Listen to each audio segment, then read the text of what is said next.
I never imagined a day would come when he would leave. Mark was the kind of man who stayed, no matter the arguments, no matter the mistakes, no matter how many times I shut him out. He was a steady force in my life, someone I believed would always return, no matter how badly I hurt him. But now, sitting alone in this empty home, the quiet feels unbearable, and the realization of his absence is crushing. When he walked out, I thought little of it at first. I convinced myself he would come back, as he always had. But this time he didn't. And now, I am faced with the painful truth that I've lost him forever. Our marriage had always felt solid, built on routines and quiet moments that seemed unshakable. Mark had this calm, unyielding presence. During every disagreement, he was the first to apologize, even when he wasn't at fault. At first, I loved that about him, his patience, his gentle nature, his ability to keep us from spiraling into chaos.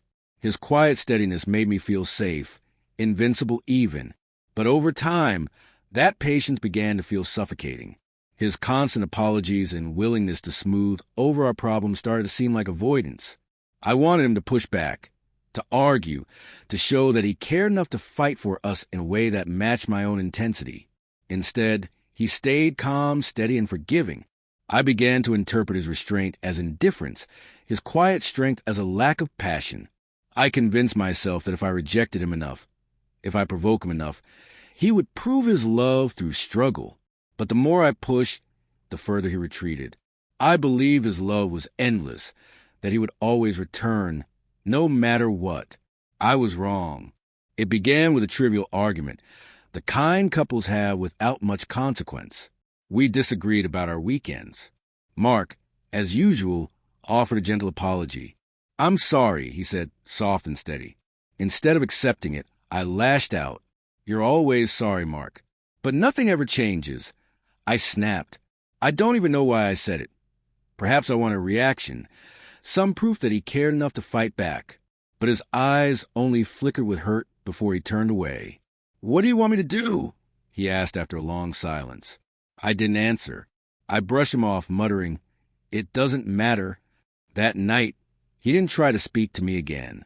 I thought the argument was over, just another fight swept under the rug.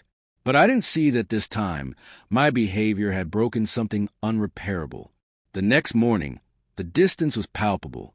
Mark wasn't angry or cold. He simply carried on with his day, but there was an undeniable shift. I thought it was just a mood that would pass, that he would come back like always. But as days turned into weeks, I began to understand this was different. This time, he was not apologizing, not trying to patch things up, not making small gestures of connection. The coffee he used to bring me, the text during lunch, the little check-ins, everything had stopped. The weight of my actions sank in. I had taken for granted a love that was quiet but unwavering. Every attempt I made to reach him was met with polite, distant responses. "I need time. Please don't make this harder," he would write. Those words pierced me deeper than anger ever could. I had assumed his love was endless, and now I was forced to confront the consequences of my recklessness. Then, one evening, he returned from work and calmly sat me down at the kitchen table. I expected a suggestion, an attempt to fix things. But instead, he spoke words I never thought I would hear. "I can't do this anymore." I froze. "What do you mean?" I whispered, my voice shaking. His eyes were filled with a mix of sadness and determination. "I've tried," he said softly. "I've really tried. But every apology, every effort I've made is met with rejection. I've been fighting for this relationship alone, and I can't keep doing that. I needed you to meet me halfway. You didn't. I don't have anything left to give, and I think you know that." I begged, pleaded, promised change. He shook his head, with a gentle kiss on my forehead. He walked out the door, leaving only his car keys behind. In that moment, I understood. He was gone, and this time, he wasn't coming back. The house was suffocatingly silent. Every corner reminded me of him. The chair he loved, the lingering scent of his cologne, the half-finished cup of coffee he always left behind.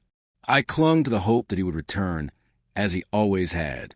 But as hours became days, it became painfully clear. He was truly gone.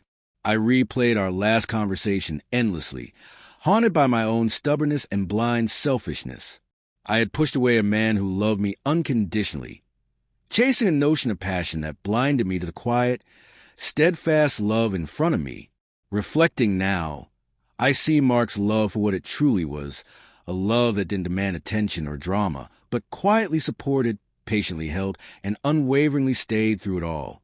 I threw away in pursuit of something louder, something I imagined I wanted. All I can do now is learn from my mistakes.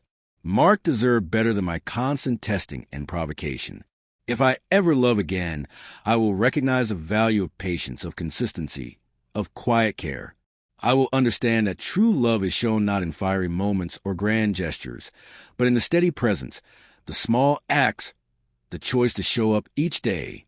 I lost that once, and the emptiness it leaves is a lesson I will never forget.